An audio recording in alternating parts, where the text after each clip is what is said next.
जिस समय में राहुल गांधी जी को कांग्रेस मुख्यालय से चुनाव की रणनीति पर काम करना चाहिए, फैसले लेने चाहिए, उस समय में राहुल गांधी जी ज़मीन पर उतरकर लोगों से संपर्क कर रहे हैं। और जब लोगों से संपर्क करने का वक्त था, जब 5 साल उनके पास समय था, तो वो कांग्रेस मुख्यालय में बैठे हुए थे।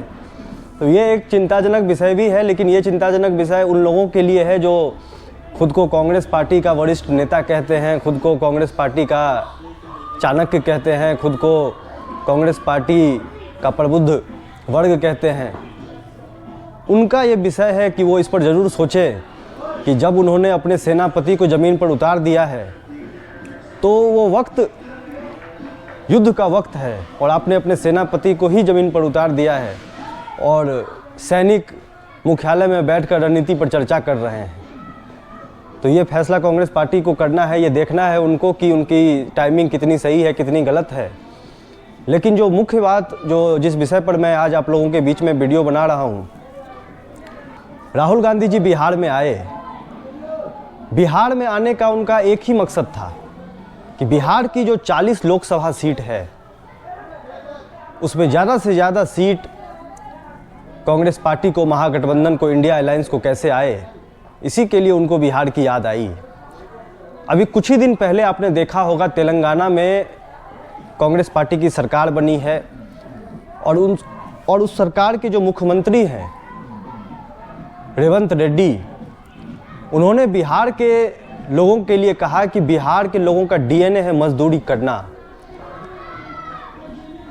राहुल गांधी जी या कांग्रेस पार्टी के तरफ से इस बयान को ना तो इसकी निंदा की गई, ना तो इसका खंडन किया गया, ना तो इस बयान पर माफ़ी मांगी गई।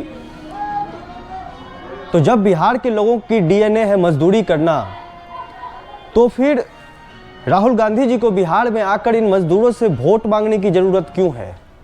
इन मजदूरों की 40 सीट की ज़रूरत क्यों है?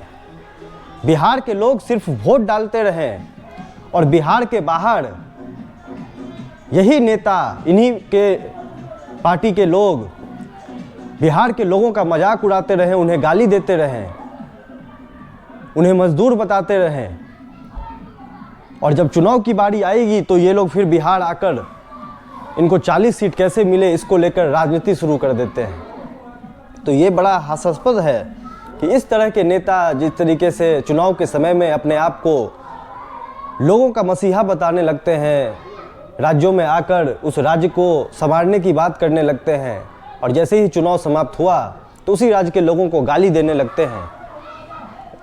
ये कहीं ना कहीं अब बिहार के लोगों को समझना पड़ेगा कि एक तरफ यही लोग आपको गाली दे रहे हैं, दूसरी तरफ यही लोग आपसे वोट लेने के लिए चुनाव के समय में आपके घर से, अपने घर से निकलते हैं और आपका वोट का इस्तेमाल करना बखूबी जान रहे हैं।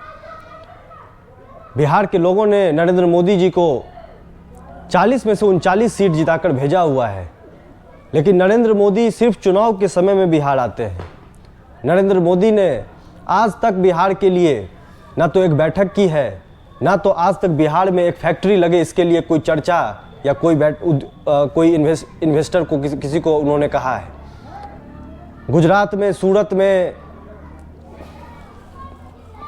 अहमदाबाद में, जामनगर में, अलग अलग जगह पर सैकड़ों उद्योग लग रहे हैं, रोजगार पैदा हो रहे हैं, इन्वेस्टमेंट हो रहा है, अरबों करोड़ों रुपए के इन्वेस्टमेंट हो रहे हैं।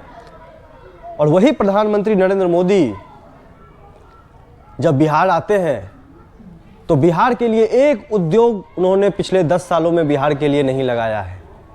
उन्होंने एक उद्योगपति को बिहार में इन्वेस्टमेंट करने के लिए नहीं बोला है।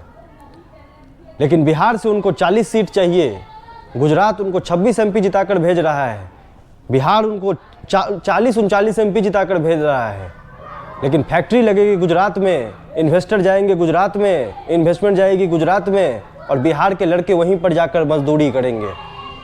तो ये बिहार के लोगों को समझना है कि ये जो नेता चुनाव के समय में मंच से आपको भाषण देते हैं, आपका वोट जीतने के लिए अलग अलग वायदे करते हैं और चुनाव के बाद आपको गाली देते हैं, इनके दोहरे रवैये को समझिए।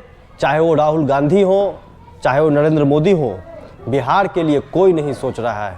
बिहार के लोगों के लिए कोई नहीं सोच रहा है। तो इसको बदलने का एक ही तरीका है कि जब ये नेता वोट लेने के लिए आए तो इनकी बातों को सुन लीजिए, लेकिन वोट देते समय अपने बच्चों की शिक्षा और अपने बच्चों के रोजगार की चिंता करके वोट दीजिए। इन नेताओं के बहकावे में मत आइए। आप क्या सोच रहे हैं इन नेताओं के बारे में? चुनाव के समय में जो इनके रंग बदलते हैं, इसके बारे में आपकी क्या सोच है, आपकी क्या राय है? आप हमें कमेंट बॉक्स में ज़रूर बताएं। जय हिंद, जय बिहार।